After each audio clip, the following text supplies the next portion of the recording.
1935, Roosevelt backed the National Labor Relations Act, or Wagner Act, that put the power of the federal government behind workers' right to organize. The Wagner Act made illegal many of the anti-union and discriminatory and violent activities of managers against workers. It said that it was in the national interest to form trade unions and that the rights of workers to free speech, to assembly, will be protected within the bosom of the corporation itself, within the bosom of the workplace itself. This is, in fact, a very radical extension of government power. Think about it for a moment. If you have a factory in Birmingham, Alabama, imagine the racial divisions that exist there. Imagine the difficulties of black and white workers in Birmingham voting anywhere, outside the factory, in it. And imagine federal officials coming to that steel plant in Birmingham and having a ballot box in which blacks and whites themselves are voting secretly and are voting against their traditional, foremen and superintendents who've been running that show for 60 years. That has a tremendously democratic potential. All we wanted was a president who would hold the light for us while we went out and organized. Come all of you good workers, good news to you I'll tell, of how the good old Union has come in here to dwell. Which side are you? With corporations and politicians wary of the new Wagner Act, organized labor itself reached a defining moment. Long dominated by the skilled craftsmen of the American Federation of Labor, a new mandate was proposed to organize all workers together, skilled and unskilled. It's one of the famous moments in American organized labor history. 1935 convention, John L. Lewis was this big, burly guy with his wild hair and kind of one giant eyebrow across his forehead. Gets up at the convention and he says, the time has come to organize the working people of America. President of the Carpenters Union gets up and he says, John, nice speech. We're not going to do that. We've never done that. We're not doing it now. Now, John L. Lewis is a reasonable kind of guy. He just hears an opposing opinion, throws himself at the president of the Carpenters Union, hits him in the face.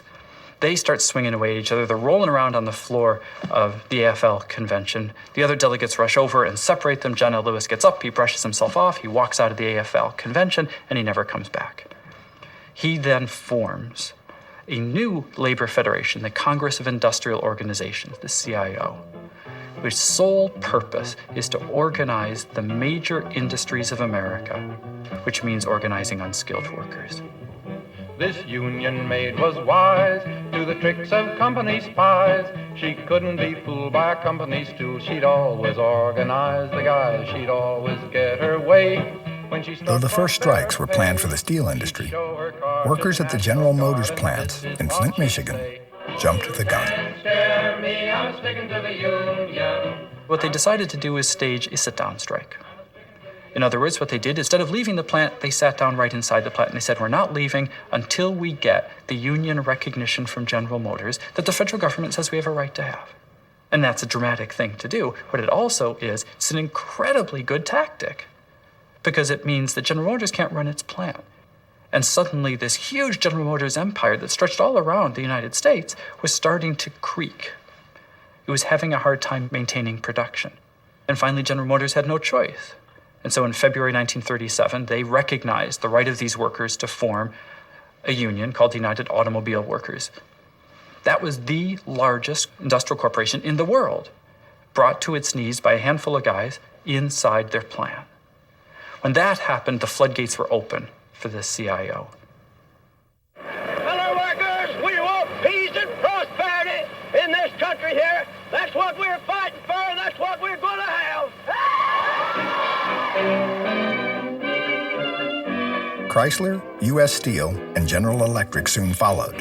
And though there were notable holdouts, by 1939, the core of industrial America was organized. For many workers who remained outside union protection, Congress passed the Fair Labor Standards Act, which set a minimum wage, maximum hours, and finally curbed the use of child labor.